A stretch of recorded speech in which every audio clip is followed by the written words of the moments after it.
I haven't done a really big preparation for today's video in terms of note-taking, video planning and stuff because I've been waiting for this day to come my entire life.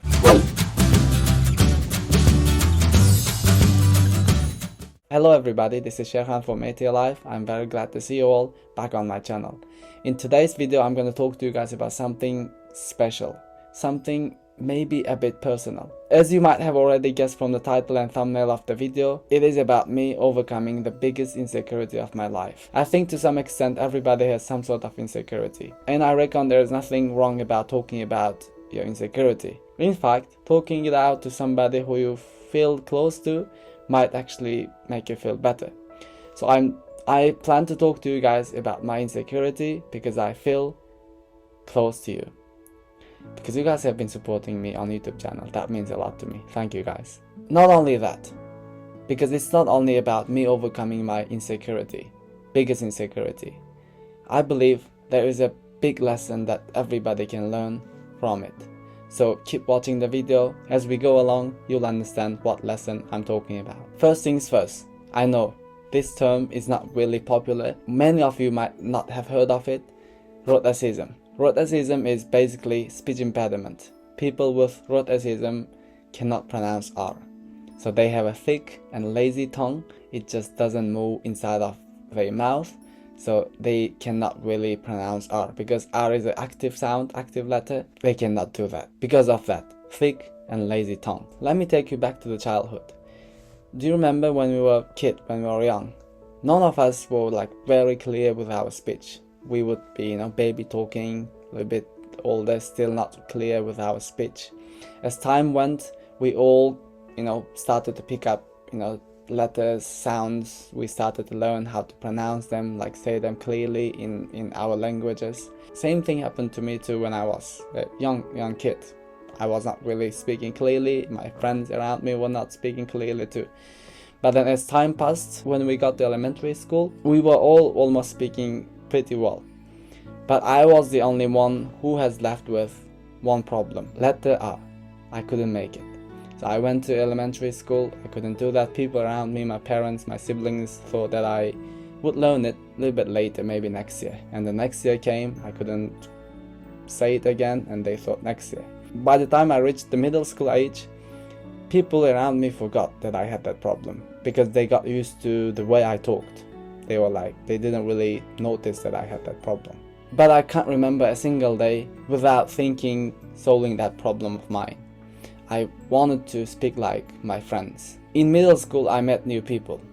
They kind of noticed that I had that problem. In 7th grade, I started to ask questions from my close friends. Hey guys, how do you make that sound? What happens in your mouth?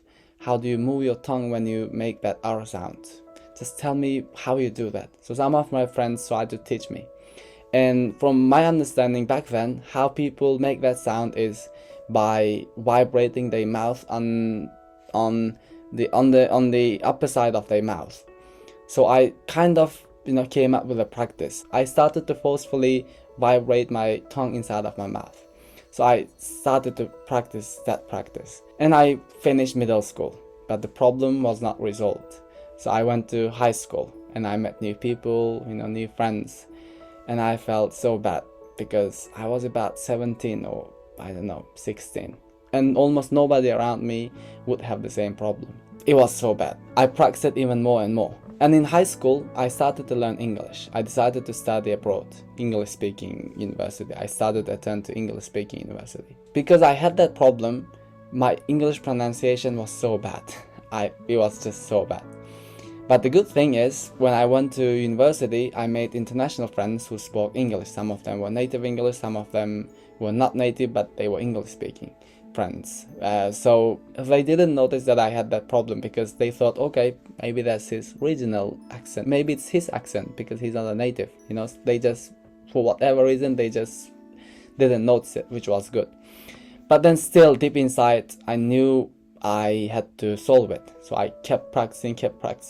And I got to know about British English. In British English, they skip letter R if it comes after vowel. And British English sounded very good. I said to myself, alright, okay, so it sounds good, it's fancy, and it's very good to you, it's fit.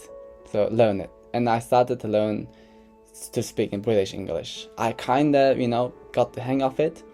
But then the problem was in British English, so you only skip letter R when it comes after vowel. The problem was not solved with British English. In British English, as I said, you just skip R if it comes after vowel. For example, better, it comes after E, so you don't pronounce it. Water, it comes after E again. Or mentor, it comes after O. Before, it comes after O, you just don't say it. Whereas in American, people say better, water, before, more. I don't know, I can't say it properly, but you got the idea. But if it comes after consonant, you have to say it. For example, productivity, from, frog, those kind of things. You have to say R. So it didn't solve my problem completely. Plus, I had to talk to my family back home and friends in my home country. When I speak to them, I had to speak in my native, which emphasized R a lot. So it didn't really solve my problem. So I kept practicing. I've done lots of research. I've come across with articles and videos that would say, hey, if you are over 18, if you are over 20, if you are that age, you should give up because your tongue already has developed a certain muscle memory. It's fixed, you cannot change it. They would just tell me, give up, roll with it, get used to it, But then I didn't want to give up. I wanted to speak like other people. I wanted to really learn it. And one day in this small room in Seoul, after I have finished my Salatul Isha, the last prayer of Muslims, I sat down on my prayer mat and I felt like reciting verses from the Quran. Very popular and probably one of the most important verses from the Quran, Suratul Fatiha. I started to recite it. So it goes like, Bismillahirrahmanirrahim. Alhamdulillahi Rabbil Alameen.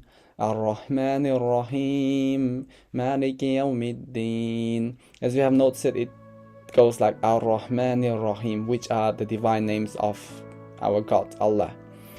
So I realized that I can't even pronounce my Lord's name properly. I would say Ar-Rahmanir Rahim, which was strange. I told myself, hey, you can't even pronounce the name of your Lord. Shame on you. I felt so bad. I stood up and I looked at the mirror and I did little practice. I had like little wooden stick. I would put that underneath of my tongue and I would practice. I did that practice a little bit and I went to bed. And I woke up the next morning. I was reading a book back then. And I would read books out loud because I wanted to work on my pronunciation. So when I was, reading a letter with R, there was something strange in my mouth. Overnight, one night, can you imagine? And I felt strange and I kept reading and something strange was happening inside of my mouth. So I stood up excited and looked at the mirror and tried to find out what was happening in my mouth. Basically what was happening inside of my mouth was my tongue would just like go to the upper side of my mouth when I pronounce R, which was, I guess, foundation of pronouncing this letter, from what I understand. Maybe people do it differently, but I do it that way. So I put my tongue on the upper side of my mouth and vibrated. This is literally how I make that sound. Maybe people do it differently, but that's how I find it out. So then I told myself, oh, that is a big step. Practice more.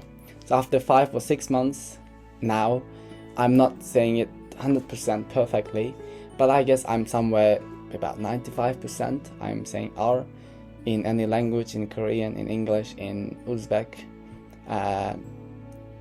For example, I can say, as you have already noticed, Ar-Rahman, Ar-Rahim, rare, Rahmat, those kind of things. I can say them, which is a big thing to me. I'm not sure you guys can feel it, but it means a world to me because I always wanted to pronounce that letter. So now finally I'm almost there, 95%. So as I said, this video is not only about me, overcoming my biggest insecurity. It is about something else.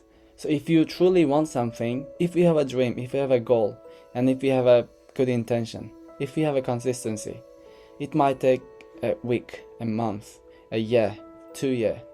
In cases like mine, it can take up to 10 years. But if you are consistent, if you have a good will, good intention, I am 100% sure you can make anything and everything you want. I know probably none of you watching me right now have the similar problem, but in case whoever watched this video with the same problem, autism, just contact me through Instagram or email me. I will leave my email address and Instagram nickname in the comment section below. Feel free to private message me. I am more than willing to help you out for 100% free because I know how it feels like and I just want to help you out. Just reach me. I will tell you, explain to you how I practiced, how I make that sound, everything step by step, just for free, 100%. Just contact me. I don't know how many people watch this video until this end, but if you have watched until the end, I thank you very much. Keep supporting me, keep watching my videos. Don't forget to like, comment your thoughts, and share with your friends if you can. Subscribe especially. Take care of yourself until I see you in my next videos. Bye.